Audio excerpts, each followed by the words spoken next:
Today in the Magick Kitchen, we're interviewing Alli Jordan. I'm Leandra Witchwood. And I'm Elyse Welles. And welcome to the Magick Kitchen Podcast, where we talk about magic, kitchen witchcraft, herbs, and everything in between.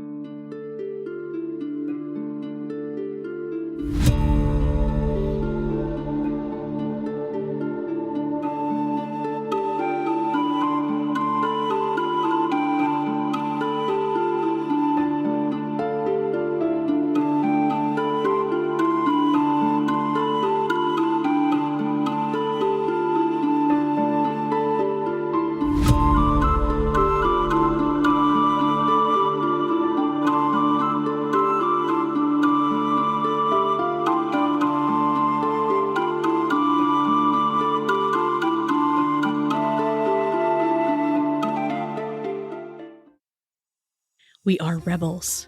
Together, enter the chamber of the heart where your spirit yearns to be reborn.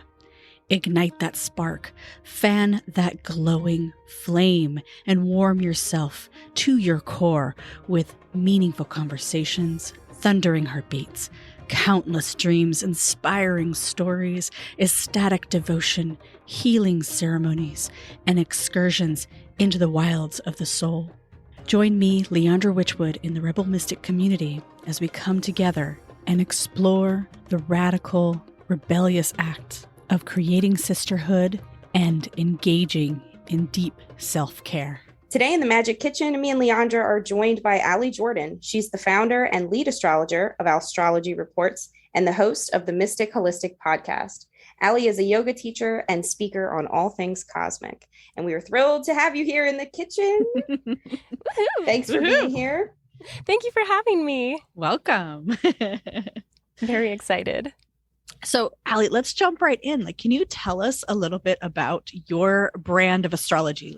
What makes you unique? Because there's so many astrologers out there. I know you personally because you come into my shop, you work around the corner from my shop. So we've had a lot of time to sit and talk with each other, but our listeners don't know who you are. So tell us.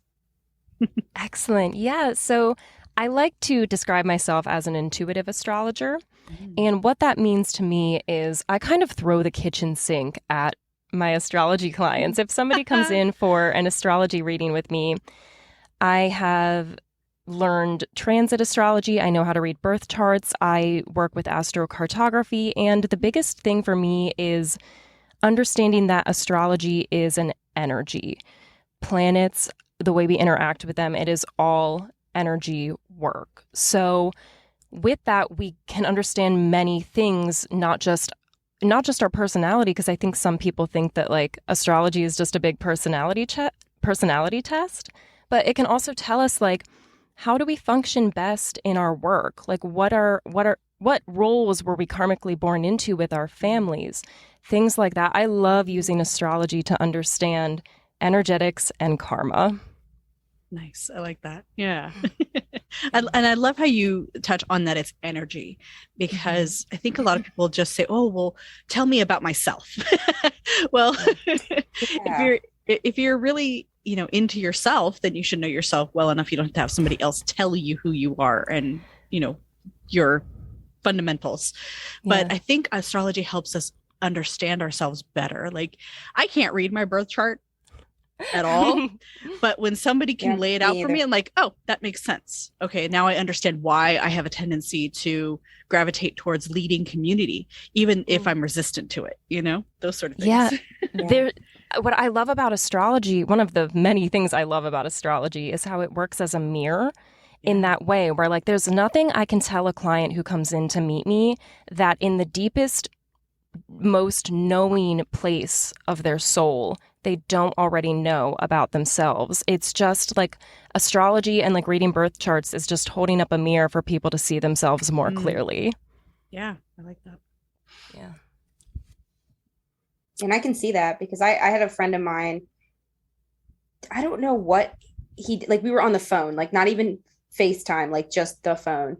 So he was typing something away. So I don't know what program he used or what thing. He had just taken a course on how to draw up charts. So I think he called it astrocartography actually, but Mm. anyway, and he told me that about myself, about community. It's funny you had the same thing, Leandra, where like it was like your purpose in this life is to figure out how to run communities. And it wasn't until he said that, and this was about a year ago when my business was really first starting, that I realized that he was spot on. Like that's exactly what I was trying to do with this business, and it felt scattered at the time. Yeah, like I think you're right. It's that mirroring, and it's pure magic. I love it. And some people use energy work in the way, like some people, like the universe, God, whatever you want to call it, speaks to them through tarot cards. Some people, it's spoken to them through the Bible. Everybody has their own way of interpreting like the different energies and themes that we experience occupying human bodies on this planet. And for me, it's just that the planets are what speak to me and interpret that energy for me. So when did you first get into astrology? How'd you find this path? Oh my. I've started saying that astrology has been following me my whole life, and I just didn't know it because like there were things that looking back on now, like you don't realize when you're younger, but they're kind of like little invisible strings leading you to who you're meant to be.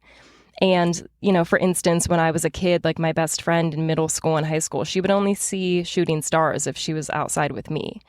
And like little things like that. So I know like astrology has followed me. I've always been interested in the fact that I'm a Gemini.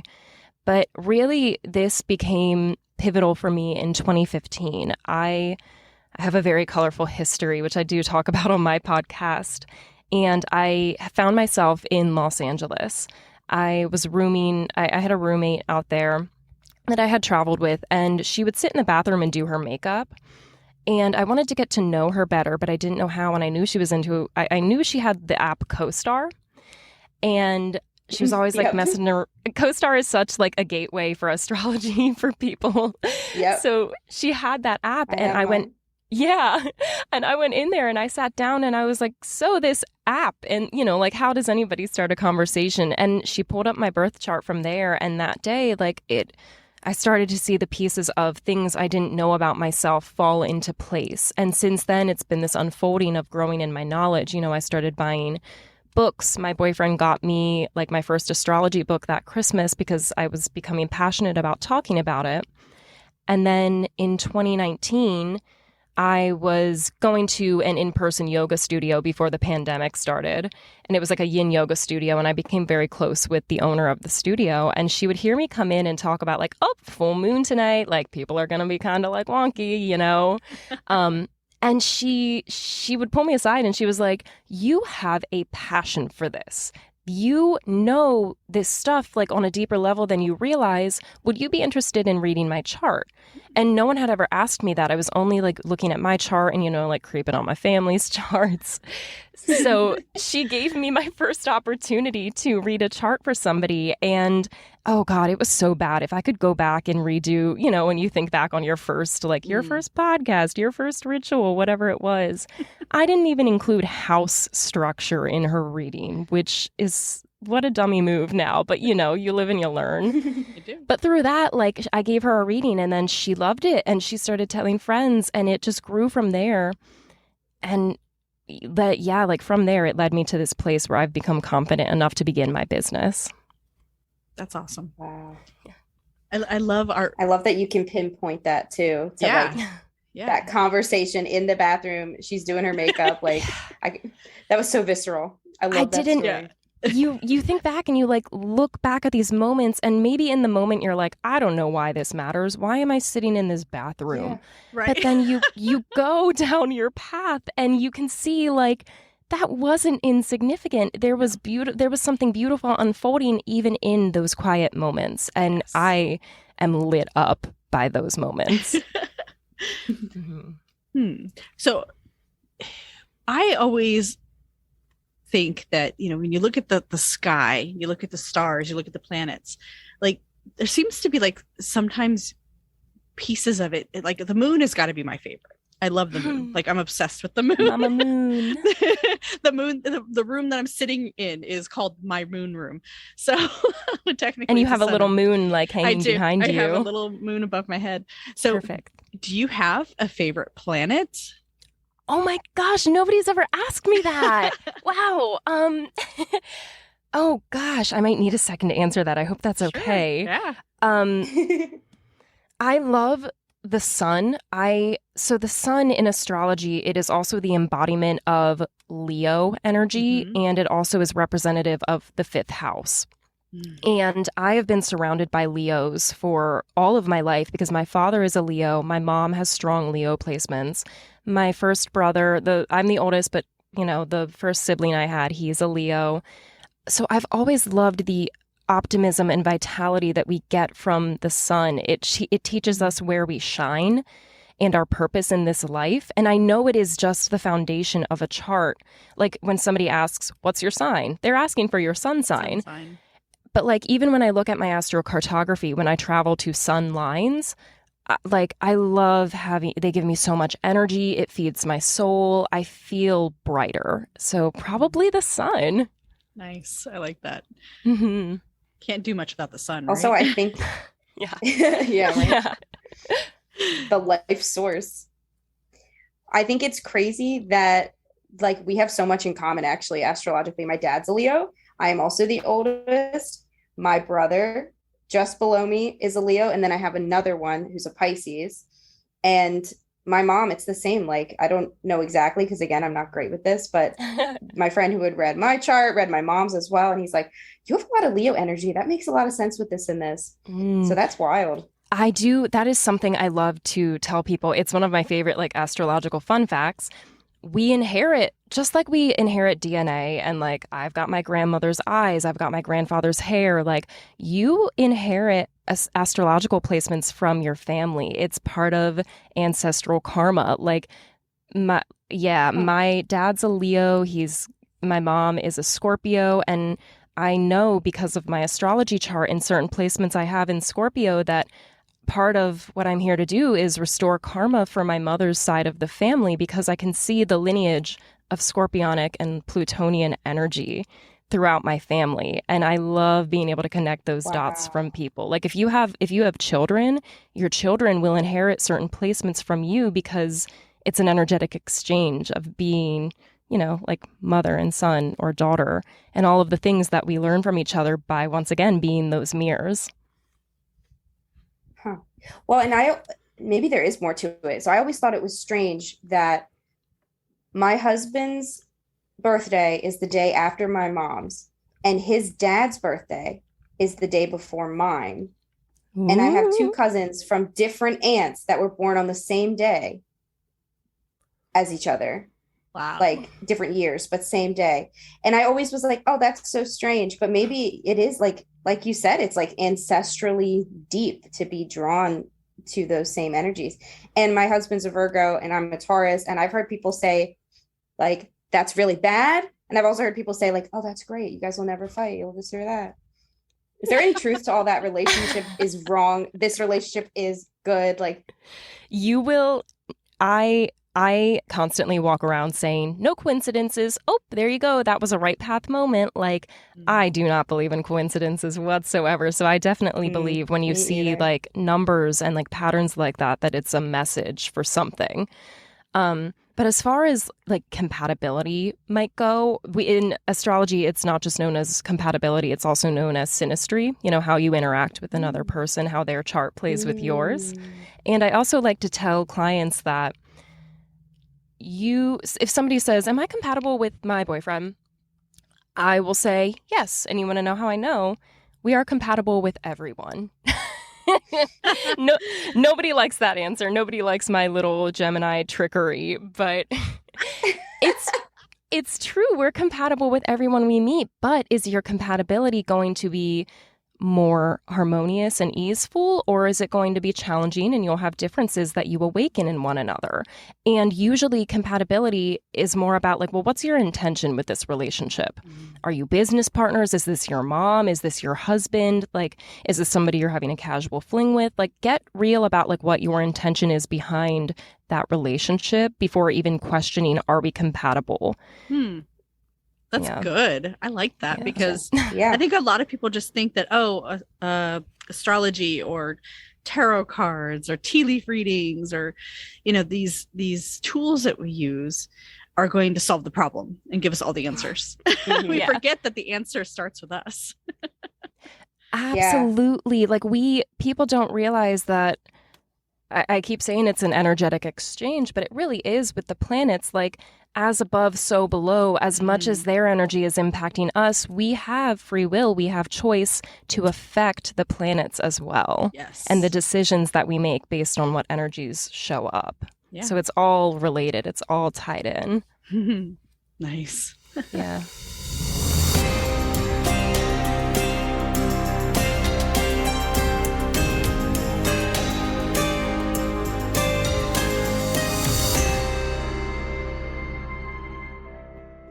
Pursuing your spiritual path alone is really difficult, but so is finding community. That's why I started a Patreon community, to help you overcome obstacles and clear up confusions while making friends and finding connection along the way. You'll have a direct line to me for all of your questions and receive tons of benefits for joining my Patreon, from thank yous to ritual resources, journal prompts and reflective exercises, downloadable guides and posters, exclusive Magick Kitchen Podcast and Seeking Numina updates and early access. Find community no matter where you are. Visit patreon.com/Elyse Welles. I can't wait to help you on your journey. So you mentioned astrocartography. And I just recently learned about this maybe a couple of years ago from a mutual friend of ours. And I'm curious, can you explain a little bit more of that to our listeners so they can understand what it is in case they don't know? Sure. So I'll start with a birth chart, because you need to know your birth chart information before diving into astrocartography. So a birth chart is basically where astrology begins. If you need a place to start, find your birth chart. And with that, you will need your birthday, the exact day you were born, the exact time you were born, and the location you were born. And there are websites you can plug this into. I use as an astrologer to pull up people's chart information for them. And from there, it gives you a map of where the planets were in orbit, not only around the sun, but like in relationship to the earth at the time you were born. And as I said earlier, like how those impact you as far as personality, destiny, all of these things. So you start there, you have your birth chart where these planets were. And then from having that information, you can look at an astromap. And what an astromap does is it pulls your birth chart information and it tells you, almost like lines of latitude and longitude when you look at a normal map, where the planets were like crossing over, intersecting like imaginary lines over the Earth in its orbit. And based on that, like it can tell you there's a line for every planet. Actually, there are 4 lines for every planet because it also focuses on the angles of a birth chart. And these lines tell you, based on what that planet's energy is like, what experiences you're going to have when you travel to that location, how you're going to be energetically impacted there, and what what experiences you might expect. So I'll give you for instance, Pluto is it is the planet of transformation. I have a Pluto descendant line running through Los Angeles, which is where I lived for a period of time. When somebody has a Pluto line in their chart, it tells you where you will step into your power, where you will encounter power struggles, where you will see like Phoenix rising, burn everything to the ground and rebuild, transformations occur. And a descendant line tells you how you, like the angles are how you experience that energy, and descendants mean that you experience it through other people. The most tumultuous relationship of my life, where like I literally left that person like running, happened when I was in California. I 180'd who I am as a person. It was the darkest time of my life, and I have become who I am from going through those transformative experiences. But if I had known ahead of time, I would have never gone there. You know what I mean? So like that kind of energy and like how you experience it and the lessons you're going to learn there, once again, it can be extremely karmic. I think that's amazing. It's very fun too. Like if you're like, where do I want to take a vacation? Well, maybe maybe you look for a line that's like a sun line. Like if I want a vacation, I want to go somewhere where I'm energized, I'm feeling like light and fun. So I'd go to a sun line, Nice. Okay. Yeah. That's really Wow. cool. Yeah. And that's especially interesting what you said about vacation, because I'm a spiritual traveler. I started living in Greece this past year because I travel spiritually, and this is like the most spiritual place I've ever been. So I said, well, I'm just going to live there full time. And I started, doing everything I do around, all right, well, I want to travel as much as I can. I'm in Europe. It's cheaper to go within Europe from Europe. So all the things I wish I'd done when I lived in America, I'm doing now. And so many times my travel is informed by my spirit guides, by meditations, by random synchronicities. Like you said, you don't believe in coincidences. Yeah. I do No not coincidences. either. Like I planned an entire trip to Switzerland based on the fact that 5 times in a row, once a day for 5 days in a row, I kept seeing this statue of a lion that is in Luzerne, Wow. Switzerland. Yeah. It's And so what- specific, that one thing. What did And you now I gain wonder, from was it the traveling sun? there? Yeah. Like what did you gain from traveling to that place then? That's where I decided to start my YouTube channel and do meditations at spiritual places and start helping others with coaching of spiritual journeys, like help them decide what their spiritual journey is and where they're at on their path and moving along their path. I mean, literally that trip is where, honestly, now that I'm saying it, kind of that Leo energy, that sun energy, like that's where I gained that self-awareness to then be more open about how I can help others. Self-awareness is a good word for sun lines, becoming more aware of the self, especially if it's an ascendant line. So perhaps you had an ascendant line somewhere there, or because it sounds my like rising is Leo. Oh, is it? That's going to have an even stronger impact for you too. If you're right, like your the big three in an astrology chart are your sun, moon, and your rising. And the planets that are like the rulers in your chart of those 3 things have an even bigger impact when you travel to those locations. So it could be that you were on a sun line. It could also be that you might have been near a Jupiter line as well, because Jupiter is the great teacher. Sagittarius energy is about like education and like giving information to the masses. So it could have also been tied into something like that too. We'll have to check it out sometime. Yeah. Oh, that's so cool. That's the revelations that astrology makes possible is just yes. Until I've been sitting here talking to you, I didn't realize how deep it can really be. Even though I've had the occasional like, oh, I think that guy's a Taurus, and I ask him and he's like, yeah, I am. Like, this is infinitely deeper than that. Yeah, well, people think again, like everybody's like, what's your sign? I'm just a Gemini. Yeah. One of the most beautiful things about astrology is you are not just a sign, you are an entire galaxy within a human body. That, like, of course you're multifaceted. Of course you like think differently about work than how you do about romance or finances or like learning, because we're not just one thing, and there's beauty in getting to explore every facet of ourselves. That's awesome. Can I ask you a question, Elyse? Yeah, sure. What does it mean for you to be a spiritual traveler?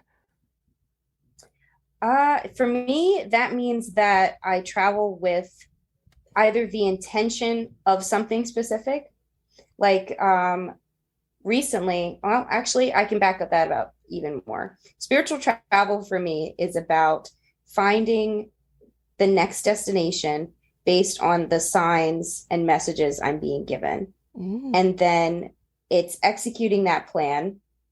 Often it's very spontaneous. And then finding out what the intention of this travel is, like what is the message I'm supposed to be given by going to this place, or it's going with the intention of something. So for example, I went to Italy twice this year. Italy had never been on my list to travel to, not for any bad reasons. I don't know. I just never, like, it wasn't up there. Like, it was on my list, but like number 10, number 11. Mm-hmm. But in, I think early March, I had a dream about a symbol. I woke up, drew that symbol in my morning meditation, and kind of realized that it was from a dream. I was like, that's kind of interesting. Then I saw it again. in my meditation, like in a different way. And then I went to an ancient site that day. I planned to go, and I saw a lady making earrings with that exact symbol. So I asked her about it, and she said, it's the Delphic epsilon. It's Apollo's symbol. And I was like, oh, that's strange. So then as all this is like happening, I'm like, it's weird. I've never thought much about Apollo. And then I ended up listening to a podcast where they're talking again about Apollo. And it was like an interview with Stephen Colbert. Like, it had nothing to do with Apollo. What are the odds he's going to start talking about Apollo? Yeah. And like, I just had synchronicity after synchronicity with Apollo. And then I randomly opened Google Flights, and the flights to Rome were really cheap. So I book it. I tell my husband, I'm like, do you want to go? He's like, yeah. So he goes with me, and he's like, let's go to the Vatican. My husband is an atheist. He does not care about anything Catholic at all. And he's like, I don't know why. I know it's a place you're supposed to go. So I was like, okay, so that's the first thing we book. We go. That's the first thing we do in Rome. And literally there is a massive statue of Apollo at the entranceway. And I'm like, okay, what? So as we're going through the whole Vatican, which by the way is a museum of pagan artifacts, it has absolutely nothing to do with Christianity at all. It's amazing. It's really worth pilgrimaging to. After that night, I'm like, okay, I need to meditate with this. So I start just meditating with Apollo and starting this relationship with Apollo. And I realized that more and more, like, what I was supposed to gain on this trip was charisma and being outgoing. And then that was kind of the reason I went to Italy. And then I was called back. I was literally like in June, living my best life. And my mom's like, do you want to go on a road trip in Italy? I was like, why? She doesn't like road trips that much. And I'm like, sure. And she's like, I don't know. I feel like it's the right time. And through this whole trip, like, I realized all these more new things about what I'm supposed to be doing with my path. And I'm still in the process of executing them. But that's what spiritual travel is. It's listening when people tell you, and spirits tell you, and the universe tells you. It's listening, and then it makes your life better. Like, you're really crazy. you're going with the flow. Yeah, exactly. Literally, I was like, all right, Spirit, take it away. And Spirit was like I was like those dogs who just leave with their owners on the ground. Like, that's been my life since I committed to this path. Thank you. That's so cool. Long answer, but it's okay. It's good. Mm-hmm. So, Alli, do you have any stories about incredible insights you realized for someone that when you're reading their chart or doing their astrocartography, like, that just blew you away, that you just had to sit there and go, wow, that's an insight like I didn't even see coming? Oh, snap. Yeah. Every day and in every way, people think I'm fake because, like, when I do readings, and I don't know if this is unprofessional or not, but like, I wear my emotions on my sleeve, and I get so excited, like, so easily when I see things where I'm like, that just clicked 1,000,001 things into place for me. I actually knew that my sister-in-law was pregnant before anybody else in our family did because of her chart. Yeah. She was like sick one day, and she, like morning sickness, she had gone to the bathroom, she had thrown up. And I was like, you feeling okay? She was like, yeah, I just think it's something weird. And I was like, So, Snoopy me. And I will say they have given me access to their charts because they're tired of me asking for them. So they like allow me access all the time. So I went to her chart and I saw transits. So there are certain transits you can look for that are indicative of like when a woman might become pregnant or have a child in transit. There's so many, like, you have to look at progressed planets as well. But like for her, how I just knew, Jupiter is transiting her 5th house of children. It's also crossing over her natal moon. Moon represents mother. And she had a couple different transits to things like her ascendant and like areas of your chart where I would look to see like somebody's taking on greater responsibility. There's energy revolving around children and newness and like rebirth. So I realized she was pregnant, and I asked my brother, and he was like, nah, she's not pregnant. He found out like 2 or 3 months later at Christmas that she was pregnant, and they told the whole family. And I was like, don't doubt me ever again. Ever again. I love that. Wow. Yeah. Yeah. Nice. Yeah. So that's probably my favorite. Again, every day I encounter things in people's charts where I'm just like, of course, you beautiful, like beautiful, special soul. Of course. I love it. Another thing I love to look for in charts is kids. I love meeting children because kids operate out of their moon sign until they largely like hit puberty and start going to school, because our moon sign is not just our mother, so it's how we interpret our mother growing up, but it also tells you about your emotional nature, how you like, what's your first like instinctual emotional response to things.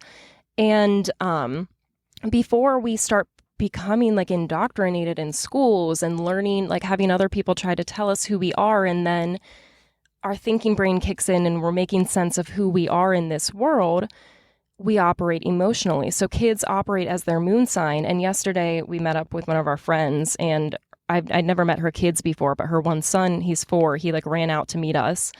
And he's like, nice to meet you. I'm so-and-so. Blah, blah, blah, blah. Like, do you want to play with me? Here's this thing. And I looked at his mom and I was like, he's a Gemini moon.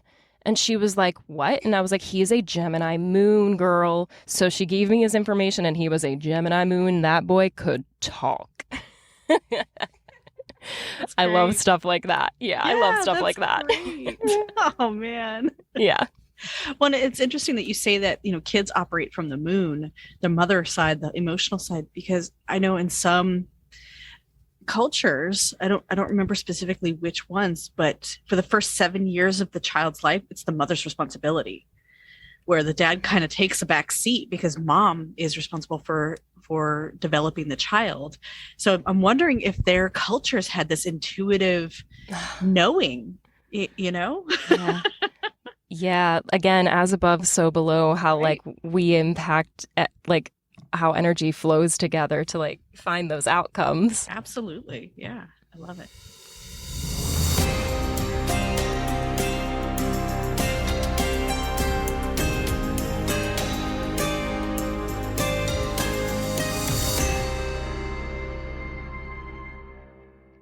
So Elyse and I value you as a dedicated listener. And to all of our dedicated listeners, we are offering a unique class bundle. This bundle will include all of the classes that Elyse and I offer, and it's exclusive to you, our valuable listeners. You can find the link to this bundle in the show description. So if somebody books an astrology reading with you, what can they expect? What kind of insights can you provide? Yes. So I mentioned how we start with the birth chart. So I get, again, like birthday, exact birth time, and birth location. And then from there, I again, like I love to throw the kitchen sink at things. So as an intuitive astrologer, my first question is like, where is your level of knowledge? Where are you coming from? Are you like, do you know anything about astrology? Do you just know your sun sign? And go from there. And then usually what I do, especially for like first time people who have never had their chart read before, I will literally spend time with them to sit down and walk through the 2 luminaries, so the sun and moon, what that means to them, the sign and the house that it's in. And then I move on to the planets. So from Mercury all the way to Pluto, and whatever they want to talk about, like the house structure that it's in, how that impacts them, in what way, like what does Saturn mean to you? Are you coming up on your Saturn return? Let's get into that. What do you want to work on and be prepared for? So really it's just like listening to what the person needs. I love when people share stories about their life, because if something's coming up, it's because it's on a person's heart, and there's like maybe more like trying circumstances, not necessarily like positive, but like if you're going through something and it's on your heart, then that means there's work to be done. So what can I see in your chart that might help you process what you're going through, and take it from there? And people can take notes. I provide like an actual, like if a person wants like a hard copy of like written down things so that they can always come back to it, I have that too. And I love to just let it be a natural conversation. So Saturn in a birth chart period, where it falls for a person, Saturn is known as the great discipliner, father time. It represents areas of restriction and refinement. So basically what Saturn tells you is in your life, the sign that it's in the house, where you will experience hardship, where you might face challenges in stepping into like your power there.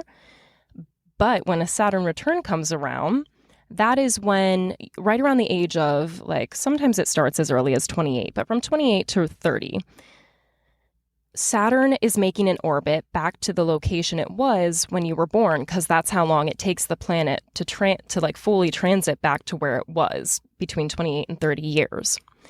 And when a Saturn return happens, it's creating what's known as a conjunction. So you have Saturn in your natal chart where it will never move because that's where it was when you were born. But a transit, like moving around your astrological wheel, when Saturn makes that transit back to the place where it was when you were born, it's sort of like on top of your natal chart. So a conjunction is like, it's a unification of the energy of planets and it intensifies them as one. Well, what do you do when you take a stressful planet and put it on top of its own stressful self? You get extra stress. Yay.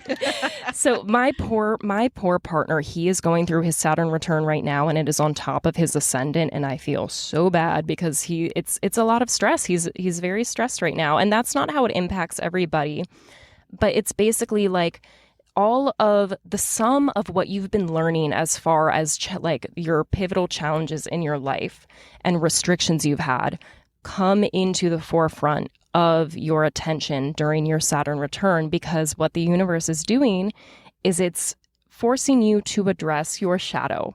It's forcing you to look at those things where you're putting off your work and saying, no, in order to become who you are meant to be, it is time to learn these lessons. And if you haven't been doing the work up until now, it's going to be harder than if you're a person who has been doing the work. So if you haven't hit that age yet, my advice is do not put off your shadow work. Do not put don't put your spiritual journey off, because it's going to hit you tenfold. But if you are somebody who has gone through your Saturn return, maybe reflect on that period of life and what were the pivotal themes coming up for you? Did you lose a loved one? Did you change careers? Were you realizing like, my relationship's not working anymore, I need a divorce? And recognize how those things that could be perceived as losses and like scathing moments in your life actually were meant to set you up for the path that you're really meant to be on. It is a realignment. So you talking about that just had me, I had a little mind blow moment. Yay! Because, okay, so I have the pattern app that it telling me that I'm going through a period right now, and I have until September 21st, Mabon, basically, to figure out my next evolution of my path. And the pattern's telling me to go back to when I was 28 years old and what I really needed to, what inspired me, what was my focus. And it was always community. It was leadership. It was being the leader that embodied the good things that I saw in the world and, helped heal the things that hurt me from other leaders.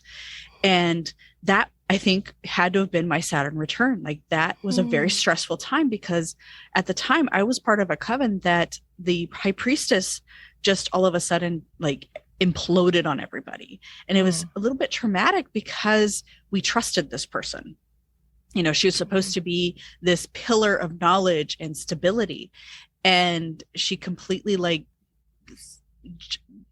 pushed us off a cliff and walked the other way, So it was one of those things where I, that aha moment where I'm like, oh my God. So that period of my life is when I was really waking up to what bad leadership is and what I don't want to embody in my own leadership.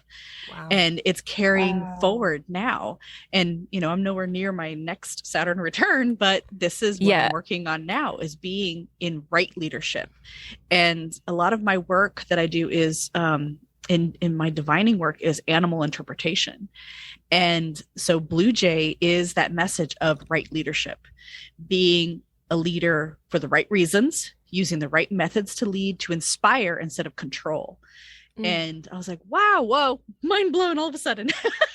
Wow. That brought up so many things for me. First, do you know where your Saturn is or what sign it's in? Don't. Okay. So Erin Schrader, the Rebel Herbalist, is the keeper of my chart, because I will contact her. when I hear lessons on bad. Oh no, you're fine. It sometimes it can be a lot to remember, like especially if you're not like looking at your chart every day. And that's why I do suggest people find an astrologer, because I have spent like at least 10 years now trying to figure out what my chart means for me. So an astrologer can simplify that for sure. Yeah. But when I hear lessons on things like leadership and taking on greater responsibility, that usually indicates to me somebody might have Saturn in Capricorn, because Capricorn teaches you responsibilities. Saturn is actually like Capricorn's ruler. They work in tandem together. So all of those themes are very similar. Yeah. And like taking on like stepping into greater responsibility is typically what that indicates. But the other thing that I was thinking when you were speaking, like birds are like a really sacred sign for me and my family. Like I associate with owls. I always have. But like everyone in my family, there's like an ant, like a bird, and blue jays show up for me when like my Nana is present. So I love that you just mentioned a blue jay. That's so sweet. Nice. Yeah. I love that. Yeah.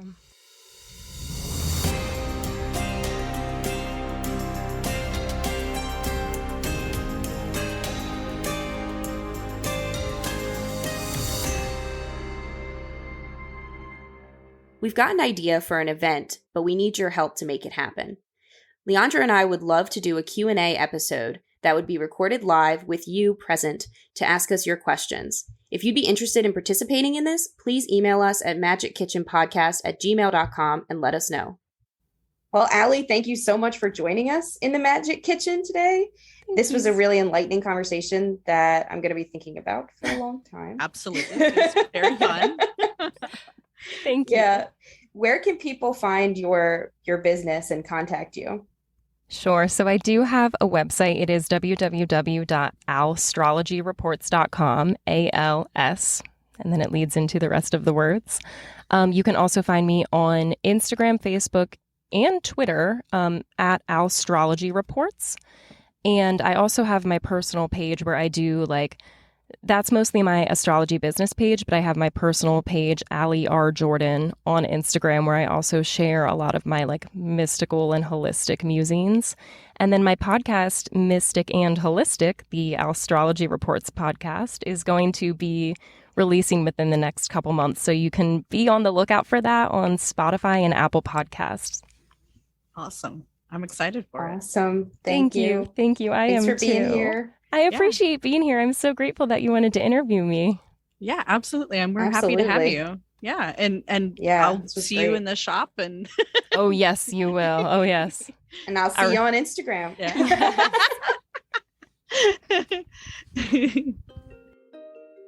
Merry meet, merry part, and merry meet again.